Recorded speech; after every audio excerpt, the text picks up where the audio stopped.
Hello everybody, Black Ace again. First thing that we're going to talk about in this series is chunks.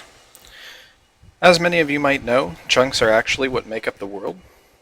They are little 16 by 16 block sections that make up every bit of the world themselves. They're used as location information for the Minecraft server. And if you press F3 on your keyboard, you can actually see a little display in this corner over here that actually shows you where you are in the world. The chunk location is right here, C colon, and then the number.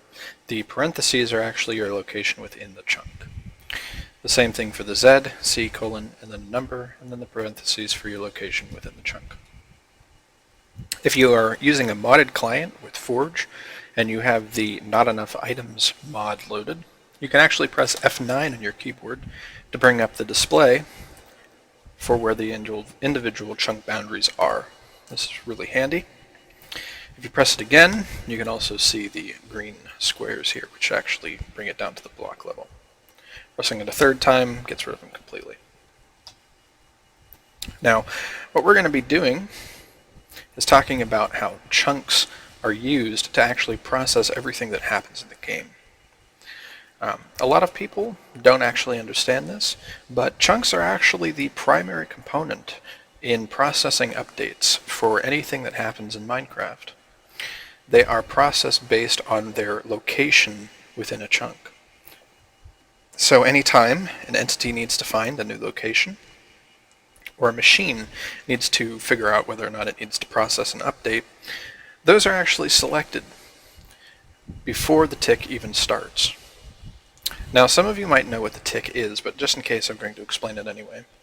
The tick is actually the cycle that happens 20 times every second, optimally anyway. And it basically is responsible for processing any light changes. You can see some darkness over there. Any entity movements, sending information to the players, things like packets, what an entity is doing, where they're moving, all these kinds of things. They all happen on the tick.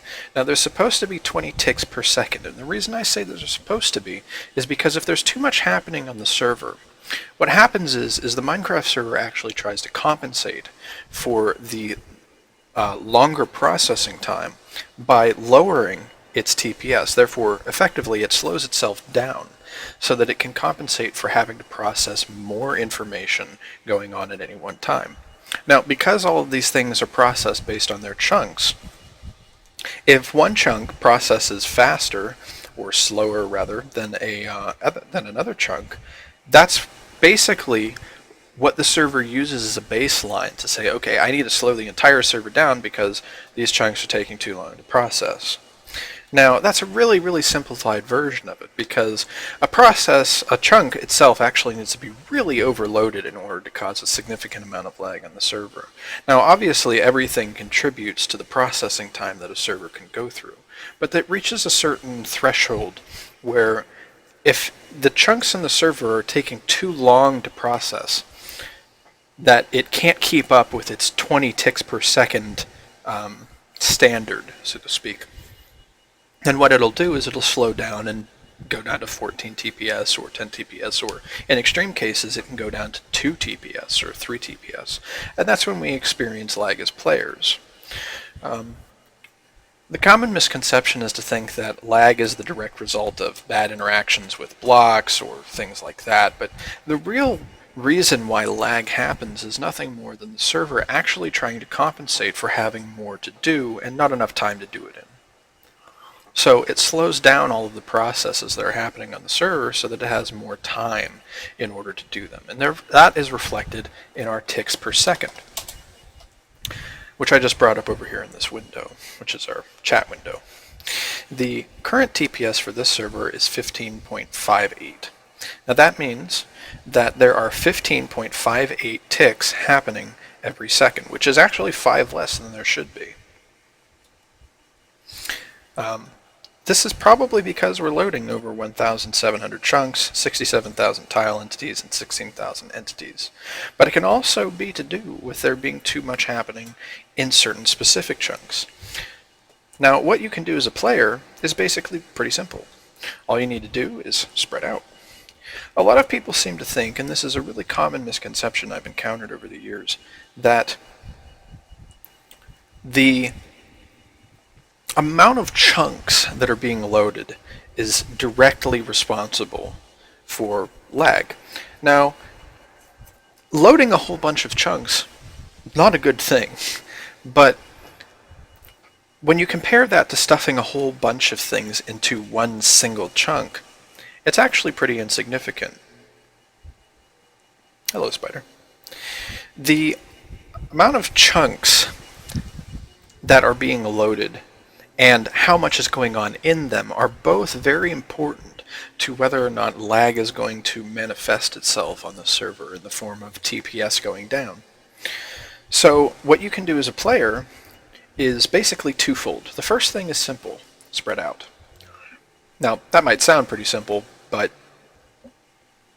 especially on servers like this where you're in a skyblock, the tendency is, bye spider, to want to keep everything in small little sections, because then you can just load small little sections of your island and keep your entire island loaded and everything on it, and all your stuff is going all at once, and that's great, right? Not particularly. What you want to do is you want to spread out. And the reason why is, like I said, because of the processing time of the individual chunks. You want to keep that as low as possible. At the same time, you don't want to load too much of your island. So my primary recommendation is that you isolate certain sections of your island where you want all the things to happen. So for example, all of my machines, well, most of them anyway, are in this chunk right here.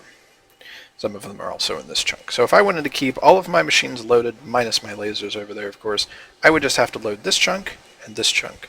And because I've included all of my chests and my inventories, that would include that as well. Now if I wanted to keep my automation running for all of my ores and stuff, all I'd have to really do is load this chunk and this chunk, and I could even move that section in here and just load these two chunks, and I'd be doing all of my processing.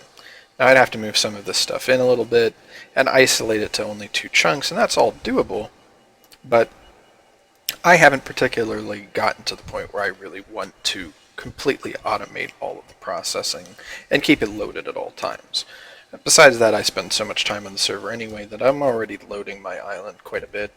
So for me, because I'm mostly loading my island a bit, loading a whole bunch of chunks or worrying about how many chunks I'm loading isn't really the big thing that's going to impact whether or not the server is lagging. Spreading out, keeping my chunks as impactless as possible, is the better option. So I've spread out everything as much as I can. And you can even see here that all of my Thaumcraft stuff is going to be below my farms. All of my Botania stuff, which I'm actually planning on putting over there, is going to be underneath my power generation. And maybe a little bit of my automation. So even if I wanted to chunk load different things, I could do that without having to load my entire base. So if I wanted to keep my automation running for all of my stuff, it's separated. I just set it up to load all of these chunks over here, and then I'm keeping my automation going, and I don't have to worry about whether or not I'm loading my farm, which is causing more lag, or my mob farm, which is causing more lag, or anything like that.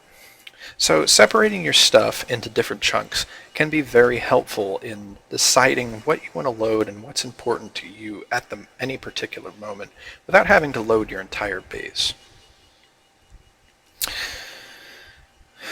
I think that's about it.